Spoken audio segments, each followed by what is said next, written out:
All is a part of life, and some of those parts scream in laughter and agony, all together as one cacophony, in the seemingly endless and cold silence of the cosmos. No one cares. No one cares. Do you even dare? Very few, less than naught indeed. It's an empty experience. It's an empty calm. It's a great terror. It's a nothingness, little seed of disease that we breathe in every lungful of air. Darkness looms. Harm is certain. Death is welcome. The conscious, the unaware, the subversive and hidden beneath the stars' eyes stare mockingly, fuck the world. And the whole world gets a new air of breed. Cunning, dangerous, menacing and insidious, fuck the world. And we might just be there at last. Kingdom come, heaven undone. The end. The conundrum for living is resistance to awareness and acceptance of pain. The conundrum for feeling is judgment out of passive-aggressive action. The conundrum for dying is fear of letting go entirely. The conundrum for reason is slavery to thought. The conundrum for lunacy is naught. An insane reality deserves an equally insane response. That is, to face it. Therefore, to leave reality is sane. Then there are none left in this world to inhabit, an asylum more rather. Let the beasts run free, let the vermin eat your stew, let the moths, flies, and roaches consume you too. Leave none behind, and let the feast begin. Forfeiture of values into an empty glass bowl. Forfeiture of individuality into a full glass bowl. Death is dissolution. Emptying of all notion and perception is freedom. Synapse, syntax, lapse, incomprehensible, non-feeling nothingness, non-founded, no thing, no image, no place, no names. I have a mental condition where my mind and voices spout out profanities, slurs, lies, and vulgar vitriol, seemingly ad nauseum while awake.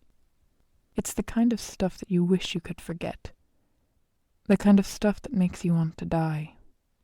Every day, over and over, judge and punish, rebuke and repent, snake eating its tail, lions, tigers and bears, serpents devouring vultures. If only they realized they were all a part of the same sepulchre. Self-awareness abused to demonstrate inadequacies, insecurities, grotesque convoluted fears, steaming and quelling up from the heart, breaking reality into hideous fractal dimensions of monochrome paranoid delusions. Grandeur, all else, fight and flight mode everywhere else. I wish I could forget. I don't want to be seen. I want to be unseen. I don't want the dreams any more, nor the nightmares. Just nothing.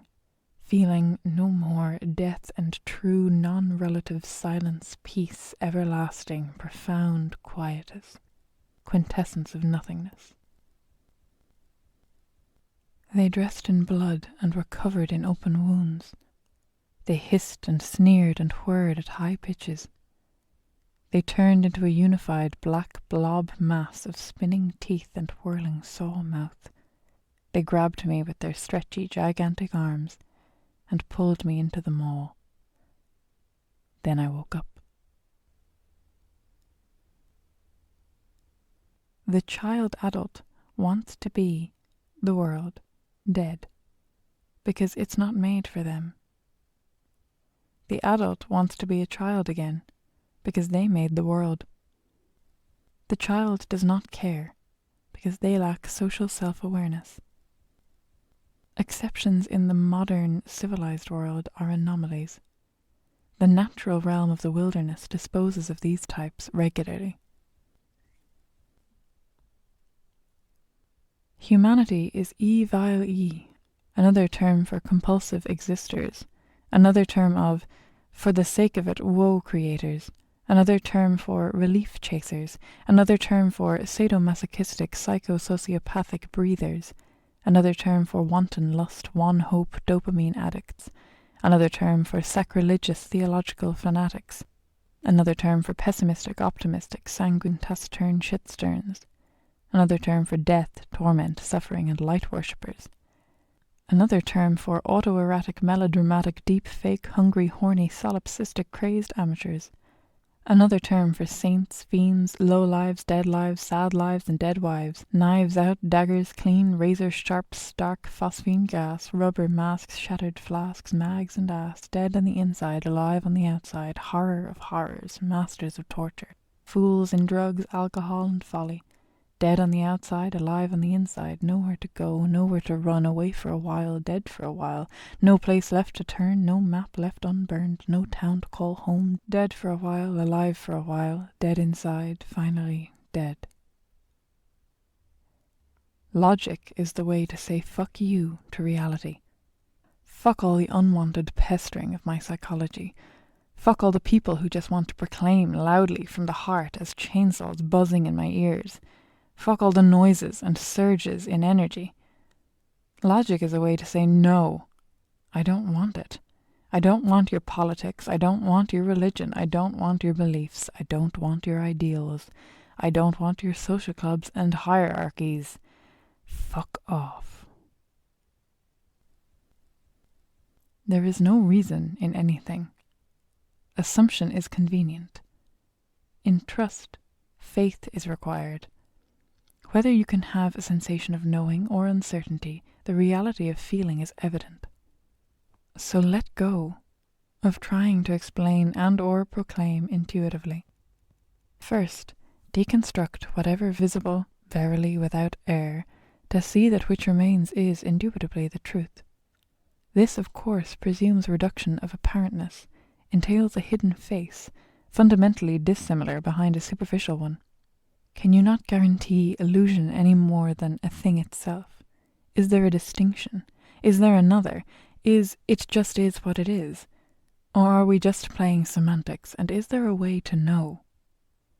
The star principle of uncertainty is in the end process of rationality. The fine health discipline in wisdom, accordingly by nature, is to cancel emotionally acting out of, and giving up its mental pursuit.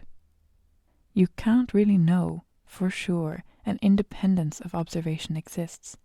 You also cannot know, if apparentness is all that is, without any logical doubt. Elaboration.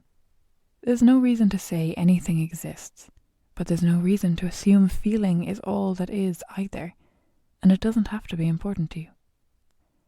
The only true wisdom is in knowing you know nothing. Socrates.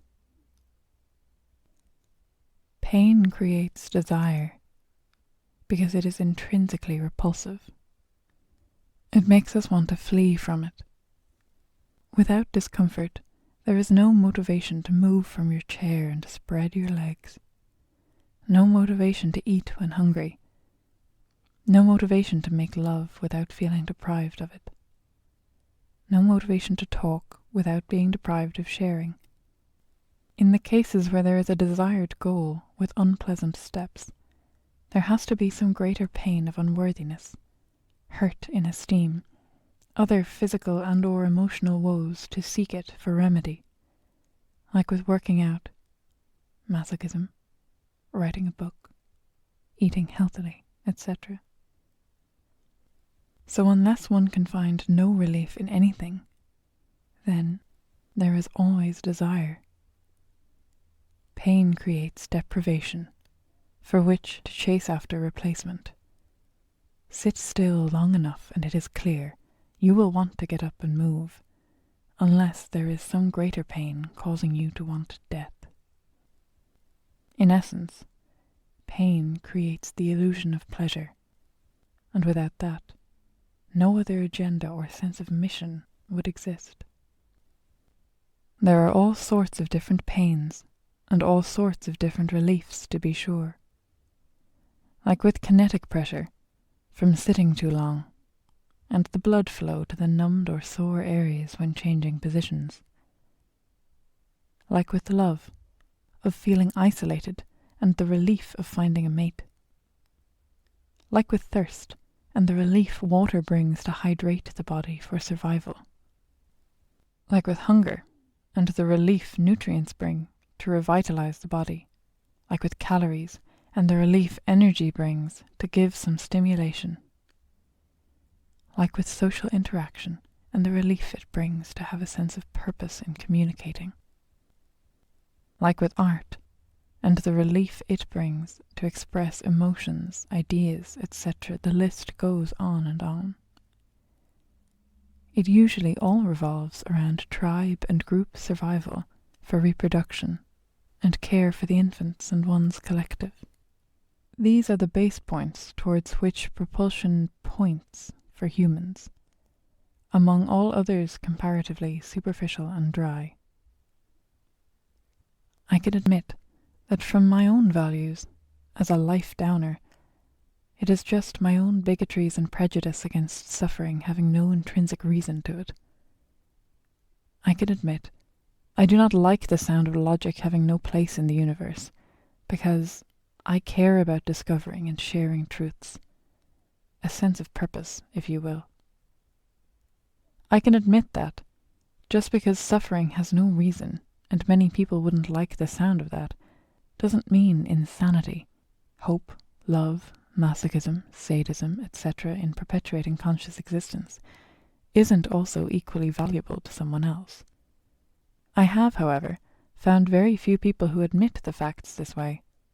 Most want to proclaim with heated vitriol that their way of living is the only obligatory way. It's not true. You can be insane, consistently erratic, unstable, psychopathic, sociopathic, and pernicious, and be just as devoid of reason as someone who wants not to exist. Unfortunately, or fortunately for some, that's just the inherent nature of the universe. Our judgments make us feel superior, a distancing mechanism and or punishing device, based on the alpha-beta competitive ego, livened through the flight or fight, fawn or freeze mode, offensively, defensively bolstered in passive-aggressive, obsessive tendencies from character, personal insecurities, to smite and bless others and or our own esteem with. It's like a psychological superpower, in other words. It is non-negotiable, just not always required for making itself readily knowable to unkeen eyes. I'd love to chat with someone who can not only mentally acknowledge this, but speak it too, though there is no real escape. Acting is necessarily based on what we value, a social construct of evolution that is absolutely bound to feeling a sense of communion and function within a group. So even laying down and dying is as well doing only that. For when pain is greater than a sense of mission and morality, and or hope in it, the subject will seek death. That is, a natural force for displacing lost, burdensome individuals who harm the collective's continuation. Feel free to correct me. This post is an example of my psychosocial ego-esteem complex, of me attempting to prove and make a point for changing minds to my own view. It creates within me a sense of accomplishment to share what I believe and or know is the truth, because I value it, within the social alpha-beta context of these niche circles. Also, for reinforcement, the obscure and esoteric understandings of people within these spheres could help me strengthen myself more by their potentially revealing words. It is what it is. It's all ego, every action, just showing off. There's bias and prejudice, and when we don't care about bias and prejudice, there's truth and logic to rub our psychological love associations with. And for naught, because judgment of ignorance is still not freedom from that, for there is no inherent reason in anything. Not one iota. Bit. Nada. Nothing. We're irrational animals through and through, so how do you not go insane? Well, if you don't enjoy yourself. Hell, if you exist long enough without wanting to, anyone will go apeshit. So what does that mean? Technically, the word is an invention of humankind to stigmatize, rebuke, and isolate the mentally neurotic and disadvantaged. By truth, they are no different, just more functionally adapted in society. I think, because it is a relief from the present moment of dread. I don't like the way it feels to just be most of the time. So I come here, since you guys usually seem like such receptive folk. Ah, yes, despair. But that is none of your concern.